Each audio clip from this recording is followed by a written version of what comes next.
Hi hello. கொன்றை மரம், கொன்றை மலர் தெரியுமா? இது உங்களுக்கு எல்லாருக்கும் யாராருக்கு இந்த கொன்றை மலர் தெரியும் அப்படின்னு பாருங்கள்.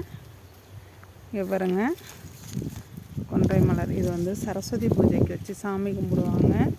விவசாய நிலத்தில் நெல் முகூர்த்தம் பண்ணுறதுக்கு வச்சு இதெல்லாம் நாங்கள் சாமி கும்பிடுவோம் சின்ன வயசில். பாருங்கள், இது வந்து கொன்றை மலர், கொன்றை இலை. இந்த இலையில் வந்து மாம்பழத்தை வச்சோம்னா ரொம்ப அருமையாக அழகாக நல்லா கலரோடு பழுத்துரும் மாம்பழம். இந்த மலர் பாருங்கள், அப்படியே மரம் பூரா வெறும் கொன்றை மலராகவே இருக்கும், பூவாகவே இருக்கும். இது இப்போ கொஞ்சம் குறைஞ்சிருச்சு, எல்லாம் கொட்டிருச்சு. எவ்வளோ அழகாக இருக்குது பாருங்கள். யாராருக்கு இந்த கொன்றை மலர் தெரியும்? இதோட காய் காமிக்கிறேன் பாருங்கள்.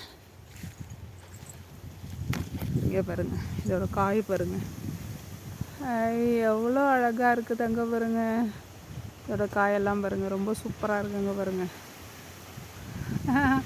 காயெல்லாம் ஏதோ புல்லாங்குழல் மாதிரி ரொம்ப அருமையாக இருக்குது. ஓகே, யாராருக்கு இந்த கொன்றை மலர் தெரியும், யாராருக்கு பிடிக்கும் அப்படிங்கிறத சொல்லுங்கள். ரொம்ப ரசிக்கிறது மாதிரி ரொம்ப அழகாக இருக்குது.